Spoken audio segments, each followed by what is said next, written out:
It's a really exciting time to be alive. We have a front row seat to the only known transformation of a world powered by dirty fossil fuels to a planet that gets its energy from renewable, clean sources.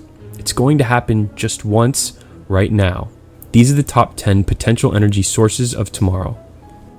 Number 10. Space-based solar power. Every hour, more energy from the sun reaches us than we Earthlings use in an entire year. To try and save a lot more of it, one idea is to build giant solar farms in space that will collect some of the higher intensity, uninterrupted solar radiation. Giant mirrors would reflect huge amounts of solar rays onto smaller solar collectors. This energy would then be wirelessly beamed to Earth as either a microwave or laser beam. One of the main reasons this amazing idea is still just an idea is because it's, big surprise, very expensive. But it could become a reality in the not so distant future as our solar technology develops, and the cost of launching cargo into space comes way down thanks to the work of companies like SpaceX. Number 9. Human power. We already have human-powered devices, but scientists are working on harvesting power generated from normal human movement. We're talking about tiny electronics here, but the potential when multiplied by billions of people is big. And with developers making electronics that use less and less power, one day your phone may charge when it rustles around in your pocket, your bag, or moves in your hand, or your fingers move on the screen. At Lawrence Berkeley National Laboratory, scientists have even demonstrated a device that uses viruses to translate pressure into electricity. Yes, it's amazing as it sounds, and no, there's no way I'm going to try and explain how it works. Of course, it's linked below if you want more info. There are even small body-worn systems that passively produce electricity when you move. Human power isn't going to solve global warming, but every little bit helps. Number 8. Tidal power. Harnessing all the energy in the motion of the ocean could power the world several times over, which is why over 100 companies are trying to figure out how. Because of the focus on wind and solar, the tidal energy industry kind of got elbowed out of the early mix, but these systems are quickly becoming more efficient. For one, meet Oyster, a 2.4 megawatt producing hinged flap that attaches to the ocean floor and, as it opens and closes, pumps high pressure water on shore where it drives a conventional hydroelectric turbine. One of those could power a whole housing development or a couple massive residential towers, roughly 2,500 homes. An engineer with the Air Force Academy has created the Terminator winged-shaped turbine that employs lift instead of drag, allowing it to theoretically harness 99% of a wave's energy instead of the 50% that current tidal projects can get. And Perth, Australia, just got the world's first ever wave-powered desalination plant that provides the city with enough drinking water for 500,000 residents. Number 7. Hydrogen. The element hydrogen, by far the most abundant in the universe, is very high in energy, but an engine that burns pure hydrogen produces almost no pollution. This is why NASA's powered its space shuttles and parts of the International Space Station with this stuff for years. The only reason we're not powering the entire world with hydrogen is because it only exists on our planet in combination with other elements like oxygen. You know, good old H2O.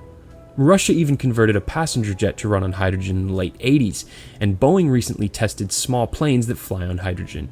Once the hydrogen is separated, it can be pumped into mobile fuel cells in vehicles that are able to directly convert it into electricity. These cars are now being manufactured on a fairly large scale. Honda is planning on demonstrating the versatility of its new hydrogen fuel cell car by plugging it into a model home in Japan to power the house, instead of the car sucking electricity from the building like its electric-powered competitors have to do. Honda says one of these fully fueled cars could power an entire house for a whole week, or drive 300 miles without refueling. The main obstacle right now is the relatively high cost of these vehicles and the lack of hydrogen stations to refuel them. Although California now has plans for 70 of these stations across the state, South Korea is expected to have a total of 43 soon, and Germany's aiming for 100 by 2017. Number 6. Geothermal heat from underground lava beds.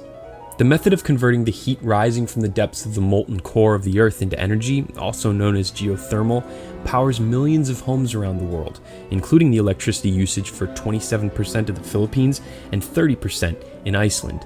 But an Icelandic deep drilling project may have recently discovered the holy grail when it hit a pocket of magma, which had only happened once before in Hawaii. The team pumped water down into the hole, which the scorching magma instantly vaporized to a record-setting 842 degrees Fahrenheit. This highly pressurized steam increased the power output of the system tenfold, an amazing success that should lead to a giant leap in the energy-generating capabilities of geothermal projects around the world. Number 5, nuclear waste. Nuclear fission power plants are the traditional reactors that have been in use around the world for decades and provide the United States with 20% of our electricity. They use something called light water technology to surround the fuel rods with water, which slows the neutrons and allows for a sustained nuclear reaction. But the system is really inefficient. Only 5% of the uranium atoms in the rod get used up by the time it has to be removed. All that unused, highly radioactive uranium just gets added to our growing stockpile of nuclear waste.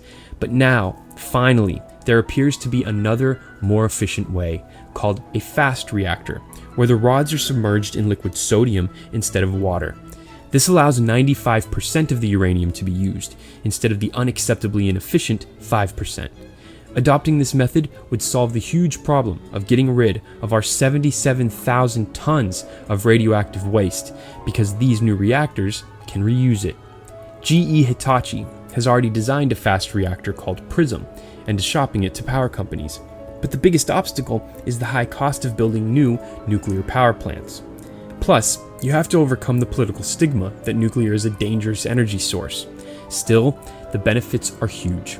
It's a proven technology that emits pretty much no greenhouse gases. The big success story is France, who has 75% of its electricity needs met by its 59 nuclear power reactors. Number 4, solar windows. With production and installation costs getting cheaper by the day, solar power is taking off around the world. Europe is the best in photovoltaics and is driven by its leader, Germany. On an average sunny day in 2012, Deutschland got as much energy from the sun as 20 nuclear power stations, enough to power 50% of the country. Spain is now generating more than 50% of its power from renewable resources like solar. A California desert is home to the largest solar power station in the entire world, and the United States increased its solar capacity by nearly 500% from 2010 to 2014. And if you think that that's as fast as solar can possibly grow, listen to this. Researchers at the Los Alamos National Laboratory in New Mexico just made a significant breakthrough in quantum dot solar cell technology that will allow highly efficient solar panels to double as transparent windows. When this technology becomes cheap enough to hit the mass market in the next couple of years, every sun-exposed window in the world will have the potential to be converted into a mini power station. Number 3, biofuels. From 2002 to 2013, biofuels grew more than 500% in the US, as production of crop-derived ethanol and biodiesel became a mainstream substitute or supplement to gasoline in our cars. In fact, back in the day when Henry Ford first developed his Model T, he thought it would run on ethanol. The discovery of vast amounts of cheap oil all over the world unfortunately made it the go-to energy source, but renewable biofuels are making a strong comeback now. The only problem is that the currently dominant first generation of biofuels use the same land and resources that have traditionally been used to grow food, which is driving up the cost of food and causing big problems in a lot of the developing world. So something has to change if biofuels are going to give us a chance at replacing oil with something clean burning. That's where a plant like switchgrass comes in. It's hardy, it grows like a weed just about anywhere, and it isn't food. But if we wanted to run all of the world's cars on it, we'd need to plant it on an amount of land equivalent to the entire countries of Russia and the United States combined. So that's not going to work. This brings us to the third generation of biofuels, algae, which has all the right ingredients to replace oil once and for all. Algae's natural oil content is greater than 50%, which means it can be easily extracted and processed.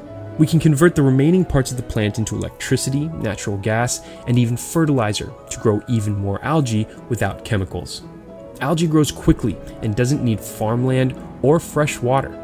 Just last month, Alabama became the world's first algae biofuel system that can also effectively treat human wastewater. This actually resulted in a carbon-negative outcome. The 40,000 a day demonstration plant basically floated giant bags on a bay, pumped wastewater into them, added a little algae, and then let the sunlight do its thing. Before long, algae had grown everywhere and cleaned the wastewater so well it could either be released back into the bay or reused by people as drinking water. Number 2, flying wind farms. We're already getting a lot of energy from the wind, but with the buoyant air turbine, or BAT, that floats 1,000 to 2,000 feet above the ground where winds are stronger and more consistent, we could soon be getting that energy much more efficiently. The system is simple. A ringed blimp with a wind turbine in the middle is tethered securely to the ground. It'll produce twice as much power as similarly sized tower-mounted turbines. It can even handle winds of more than 100 miles per hour and can be fitted with additional devices like a Wi-Fi unit, which would help bring the internet to parts of the world that don't have it yet. The buoyant air turbine was designed for bringing renewable wind energy to rural parts of the world, where building a traditional wind turbine was impossible, and will first be deployed in Alaska. It can even automatically detect and adjust its floating height to where the best wind speed is.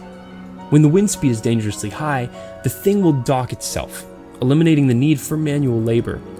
Flying wind turbines like this should soon replace all the less efficient tower-based systems and could allow for the construction of offshore wind farms that have, until now, been really expensive to build.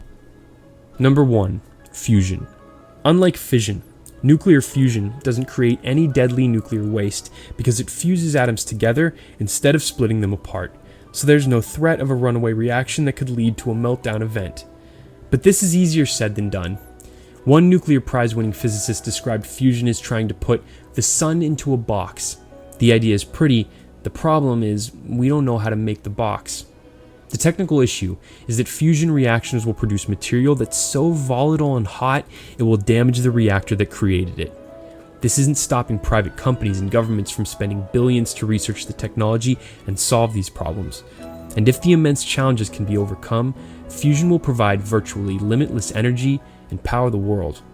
That's why the world's wealthiest governments are collaborating on the controversial International Thermonuclear Experimental Reactor in France, known as ITER. When was the last time Russia, China, Europe, and the United States collaborated on anything? That's how important for humanity this project is, and because of its revolutionary potential, several powerful companies like Lockheed Martin are quietly working on their own fusion reactors. Lockheed has a very optimistic timeline for their system, projecting that they will meet global energy demand by 2050. Their optimism may be fairly justified.